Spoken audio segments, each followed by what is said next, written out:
সম্ভাবনা আছে। সুবহানাল্লাহ বলবেন না?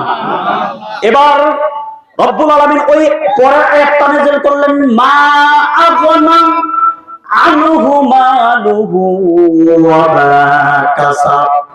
রব্বুল আলামিন বলছেন, আবু লাহাবের ধন সম্পদ আর সন্তান সন্তানাদি কোনটাই তার কাজে আসে নাই। বলেন তো দেখি ভাই, কাজে আসছে নাকি? কাজে আসছে? ধনও কাজে আসে নাই। তখনকার জামানার বড় ধনাট্যবান অনেকগুলো ব্যক্তির মধ্যে মক্কার বুকে আবু লাহাব একজন ধনাট্যবান ব্যক্তি। সম্পদ দিয়ে বাঁচার কোনো উপায় আছে নাকি? বাঁচার কোনো উপায় আছে নাকি? এই জন্য বাঁচতে পারে নাই। এবার ওমা কাসাব, কাসাবের অর্থ তাফসীর কারকরা লিখেছে কাসাব মানে সন্তান সন্তানাদি। কাসাব মানে কি? সন্তান সন্তানাদি। এবং তার সন্তান সন্তানাদিও কাজে আসেনি। কই আসছে নাকি? ছেলেরা কাছে গেছে? তাহলে আয়াত বুঝেছেন? মা আগনা আনহু মালুহু, একটু পড়েন, মা আগনা আনহু মালুহু ওয়া মা কাসাব। আবু লাহাবের সন্তান সন্তানাদি ধন সম্পদ কোনটাই কাজে আসে নাই।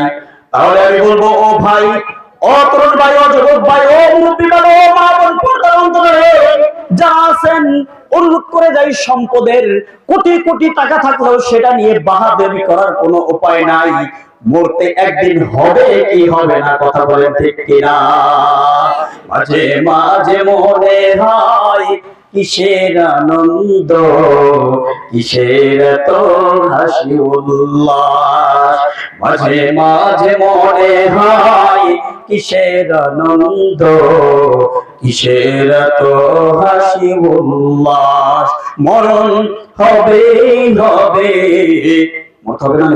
মরণ হবেই হবে, হতেই হবে লাশ।